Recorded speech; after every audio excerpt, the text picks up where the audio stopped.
Bien, vamos a comenzar otra clase virtual de Pentateuco. Siempre digo lo de virtual, es una tontería, no se puede empezar así, pero bueno, alguna cosa será para entrar en materia, ¿no? Vamos a ocuparnos del guión sexto, que es muy extenso. Le vamos a dedicar unas cuantas sesiones. De hecho, voy a grabar una sesión, un vídeo de un poco más de un cuarto de hora en este momento, y otros lo grabaré a la noche. Y ya después continuaremos la semana que viene con el famoso guión sexto, aunque sea Semana Santa, como de tal manera no hay clase presencial, da lo mismo cuando lo envíe. Bien, si tenéis por delante el guión de sexto, que lo podréis tener cuando veáis este vídeo, veremos que tenemos un primer apartado, es la revelación divina en el Sinaí, la franja del libro del Éxodo que va desde los capítulos 19 al 24. Hemos visto la salida de Egipto, de la marcha por el desierto. No os preocupéis, que ya nos ocuparemos más adelante. Vamos a ver la alianza, la revelación en el Sinaí. Desde el punto de vista del estudio de los personajes, bueno, pues tenemos como personajes principales a Yahvé, a Moisés y a un personaje colectivo que es el pueblo. De esos tres, Moisés interviene como bisagra, como mediador entre Dios y el pueblo. El pueblo adquiere un compromiso mediante el cual se obliga a observar las palabras de Yahvé. De manera que palabras y compromisos guardan una relación con la alianza a la que se va a hacer referencia al menos dos veces en estos capítulos. Tenéis las citas en el guión 19.7 y 24.15. Bueno, los autores de Éxodo, incluso de Deuteronomio, porque también veremos también algunos textos de Deuteronomio, quieren hacer una vez como en el periodo previo a la formación de la nación israelita, el monte Sinaí es el escenario teofánico más importante. ¿Sí? Van a buscar un lugar fundante que permita mantener la esperanza de los exiliados y después de los exiliados. Bueno,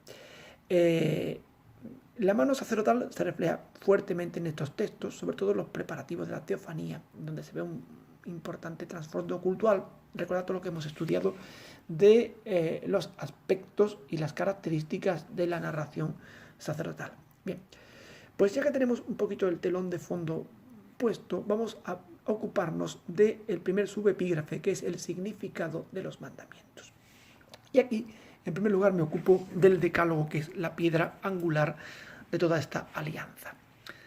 El decálogo, como digo yo en el guión, tiene detrás de sí toda una amplia trayectoria, una amplia tradición para poder llegar al estado de concisión formal y temática y de universalidad que necesitan estos preceptos para poder ser considerados como un compendio básico y adecuado de la voluntad de Yahvé con relación a Israel. Es decir, es lo que es el decálogo, es un compendio sintético de la voluntad de Yahvé con relación a Israel. Para dar cuenta de esta razón de ser que tiene el decálogo, es imprescindible fijarse en el contexto. En este párrafo que yo pongo, que se hace difícil de entender, pero yo lo explico. La respuesta al hecho de que este texto breve constituya la expresión sintética de la voluntad de Yahvé respecto a Israel, viene del contexto que lo envuelve. El decálogo es una categoría absoluta, pero el contexto nos da su clave de lectura. En este contexto observamos la siguiente secuencia en el discurso de revelación del Sinaí. Antes de los mandamientos tenemos un preámbulo paréntico. Hago un paréntesis. Yo voy a atenerme a las versiones del decálogo que tenemos. Tres versiones. El decálogo que aparece en Génesis estaría en concreto Éxodo 20, 1, 17, el decálogo ritual en Éxodo 34, 11, 26 y la versión del Deuteronomio del decálogo, Deuteronomio 5, 7, 22. Hay tres versiones del decálogo. El decálogo cultural es otra cuestión distinta, se dedica nada más a aspectos, como su nombre indica, del culto, de los celebrativos, y nos vamos a ocupar solamente por cuestiones de tiempo y espacio de las dos versiones del decálogo, la que aparece en Éxodo 20, 1, 17 y la que aparece en Deuteronomio 5, 7, 22. Bien, pues ese decálogo está rodeado, como si fuera el centro de un sándwich, de un preámbulo paranético por un lado, por encima. Lo precede un preámbulo paranético que es Éxodo 19, 21, 25 y 34, 11, 33. Y en la versión de Deuteronomio es Deuteronomio 5, 1, 6. Ese sería su preámbulo. Después tenemos el decálogo y después tenemos la conclusión del pacto en Éxodo 24, 1, 11.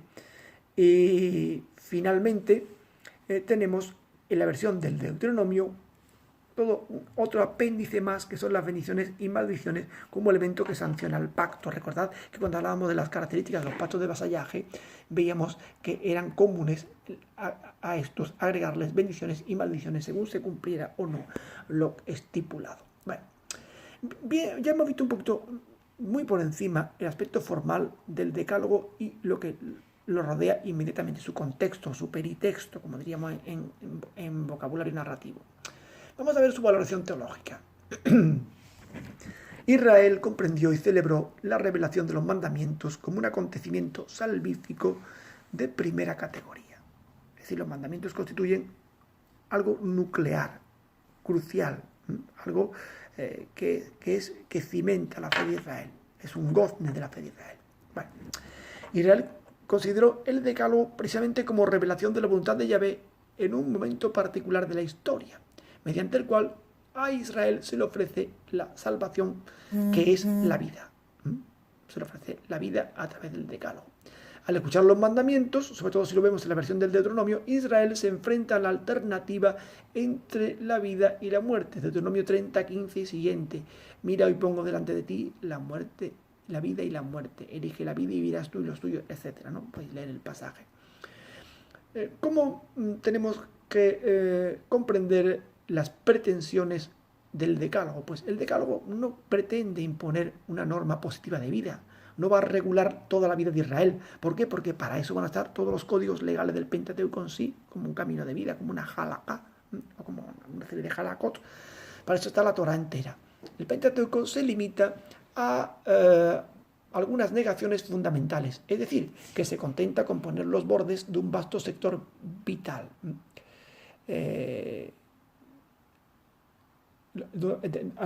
Bueno, aquí faltaría una coma. Algunas señales que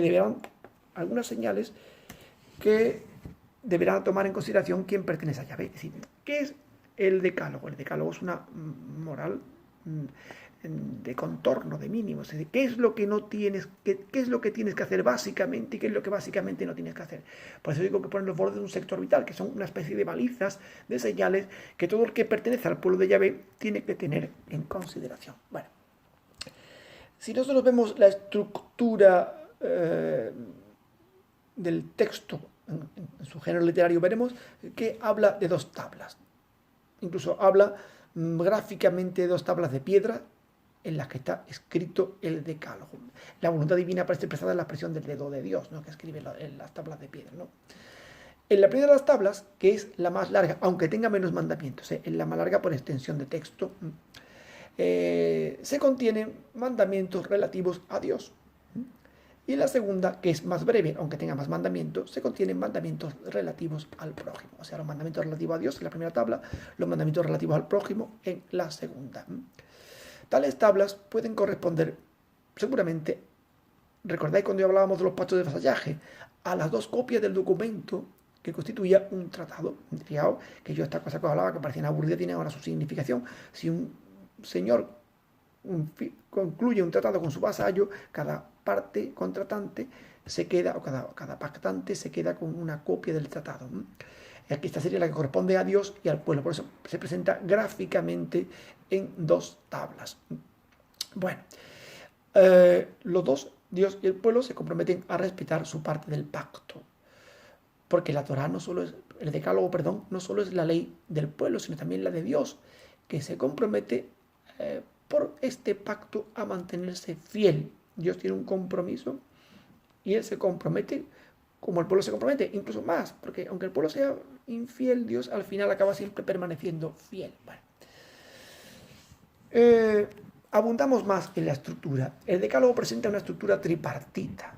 Dice, bueno, si me acaba de decir que tiene dos tablas, sí, tiene dos tablas en cuanto a elemento formal, pero su estructura es tripartita. Y ahora vais a ver por qué. tiene una primera y una última parte en la que se encuentran una serie de preceptos negativos que tratan de la relación entre el Señor e Israel y la relación de cada israelita con su prójimo. Fijaos bien, tiene una primera y una última parte.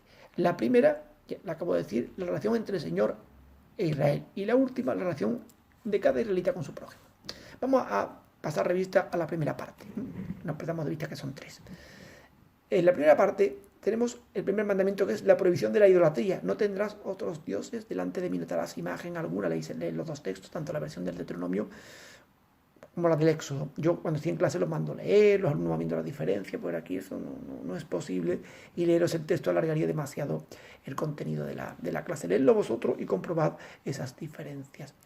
La prohibición de la idolatría, digo que es el primer precepto, que es muy largo, el más largo en concreto, subraya no tanto el reducir a Dios a una cosa, como el hecho de contraponer desde la perspectiva de la alianza el hacer y el adorar. ¿Y qué significa esto? Me parece que el texto es oscuro, ¿no? Pues bien, postrarse ante un ídolo, hechura humana, no solo es un absurdo, sino que supone que el hombre se adora a sí mismo adorando su obra frente al verdadero culto en el que el hombre renuncia a producir su propia salvación y se deja llenar por Dios. No se trata de un hacer, sino de un recibir. Claro, ¿qué ocurre aquí con la idolatría? Cuando se insiste tanto en que el hombre no se haga una imagen de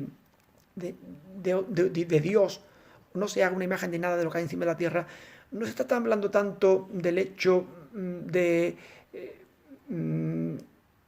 reducir, de cosificar a Dios, ¿no? O de divinizar un animal o un elemento creado o un elemento celeste. No se trata tanto de eso, de una cosificación de lo divino o de un competidor de lo divino.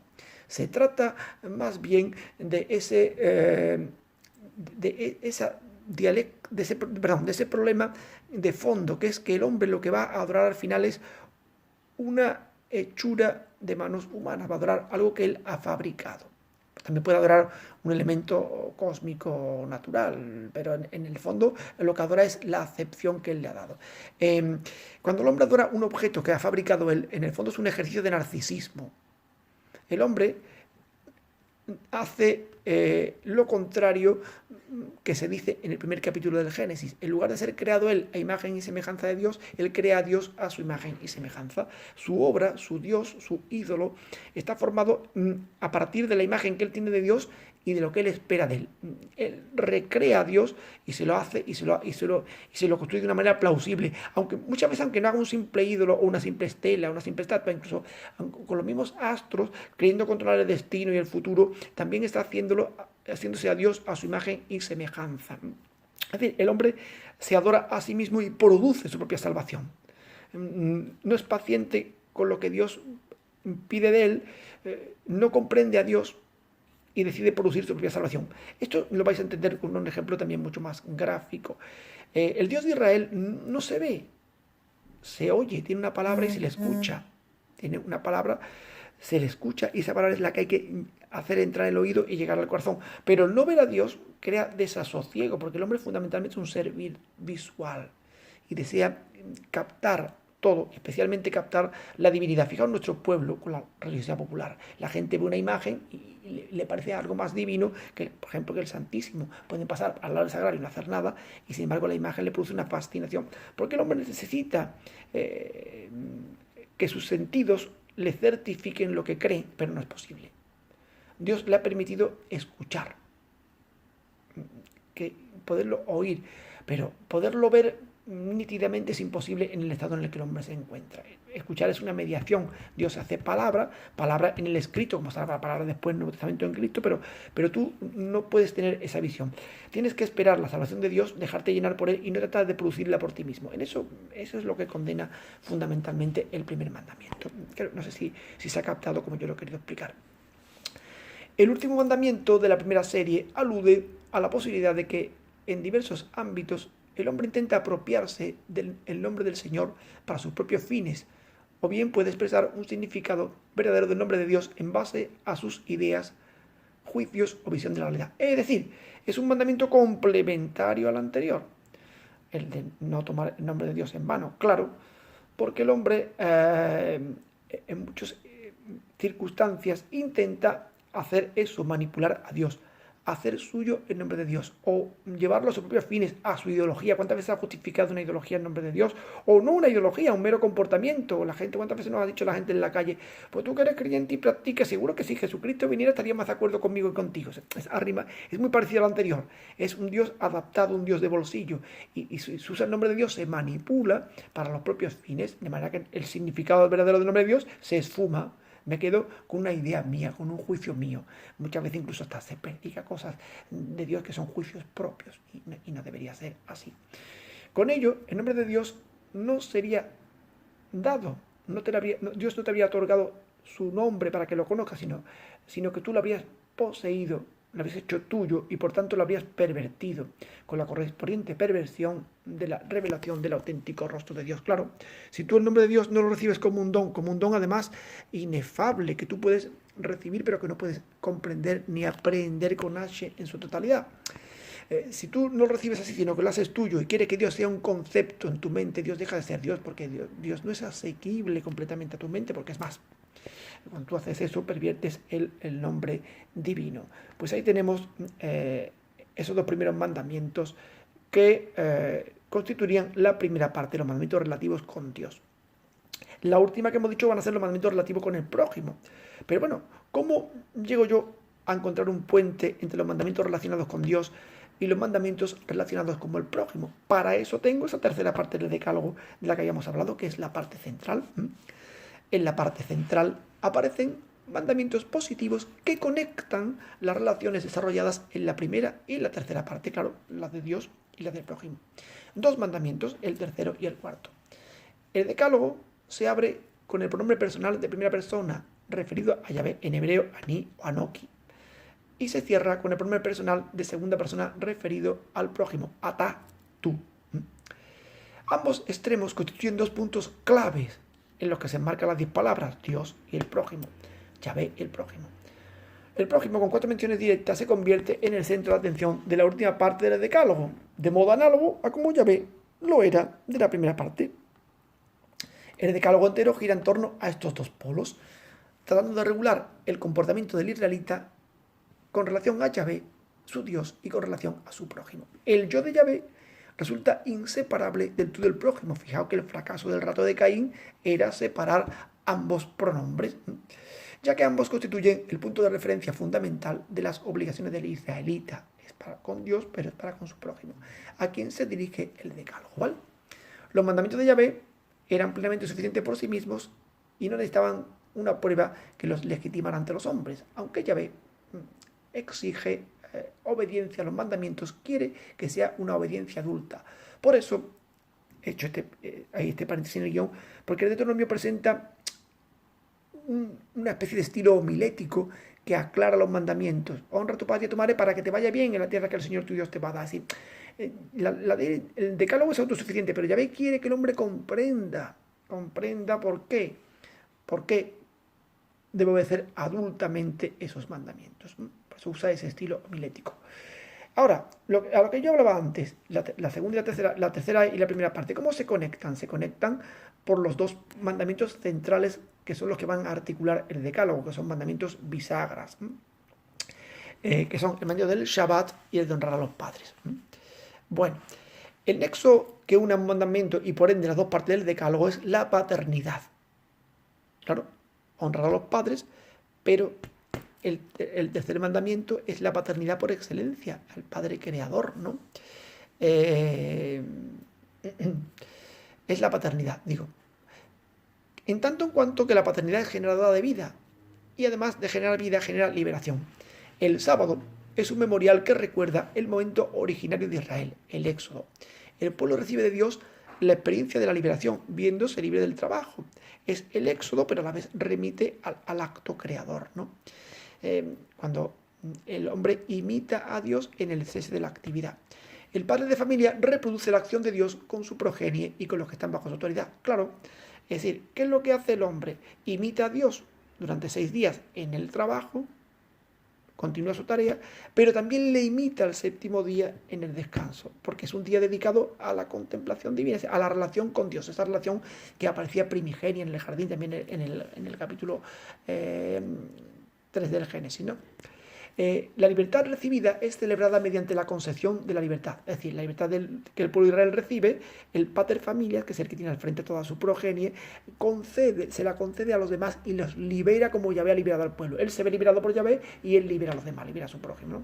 Obedeciendo la ley del sábado, el padre reconoce que su progenie es llamada a la misma dignidad. Es decir, el pater familia, que era el baranda, como en todo el Próximo Oriente, el que manda allí, no se siente dueño de su familia, sino que él ha sido liberado por Yahvé y hace con su progenie lo mismo que Yahvé ha hecho con él. Bien. La libertad de familia es celebrada mediante la concesión de la libertad. Tanto el padre como el hijo y el siervo son beneficiarios del don de Yahvé que se comunica al mundo por medio del hombre que obedece. Claro, el padre, el siervo, la hija, todos los miembros son beneficiarios del don de Yahvé. ¿Y cómo se comunica este don? A través de la obediencia del que tiene cuidado de los otros y a través de la obediencia de los que están debajo, que observan el descanso. Todo el mundo, al unísono, observa la misma actitud de Yahvé en el séptimo día. Bueno, ya voy a terminar un poquito para no dejaros con esto colgado y ahora os dejo ya hasta la noche con otro nuevo vídeo. Bien, tanto el padre como el hijo, ya se benefician, ¿no? Obedeciendo la ley del sábado, el padre reconoce la dignidad de su progenie, ¿vale? El sábado es un don de Dios independientemente del curso de los ciclos astronómicos naturales. No se trata de un descanso porque así lo marcan los ciclos estacionales, no se trata de seguir el curso de los astros, no. Tiene una entidad en sí, es un día que el propio Yahvé ha bendecido. De hecho, es la única realidad inanimada que recibe la bendición de Dios, dándole a los hombres un día que está particularmente conectado con la vida de la bendición, dándole particularmente a los hombres un día que está conectado con la vida de la que la bendición es don, claro. Es decir, el día del sábado está conectado con la bendición. Y la bendición es un don divino, de manera que el hombre, al margen de los ciclos naturales, puede contactar con la vida y la bendición divina celebrando el Shabbat. El último mandamiento de enlace, el cuarto, el de honrar a los padres, aquí tenemos el acto simétrico y complementario del anterior. Es decir, si los padres antes tenían que honrar a Yahvé concediendo a los hijos esa liberación que Yahvé les había concedido a ellos, aquí es lo contrario. Los hijos reconocen que tienen la vida que se la ha dado Dios a través de los padres. Los hijos son exhortados por la ley de Dios a reconocer al padre y a la madre como el don por el que han recibido la vida. Claro, la han recibido de Dios, pero a través de los padres, y los padres no la habrían recibido. Así que ambos mandamientos son simétricos, reconocen paternidad y filiación y permiten acoger el don de la vida y de la bendición. Ambos mandamientos son complementarios respecto del sujeto. El primero está dirigido al padre y el segundo está dirigido al hijo. Bien, esta noche entraremos ya en la tercera parte del decálogo que me queda pendiente. Dejamos el vídeo para ahora porque si no YouTube no me permite cargar más. Buen trabajo a todos.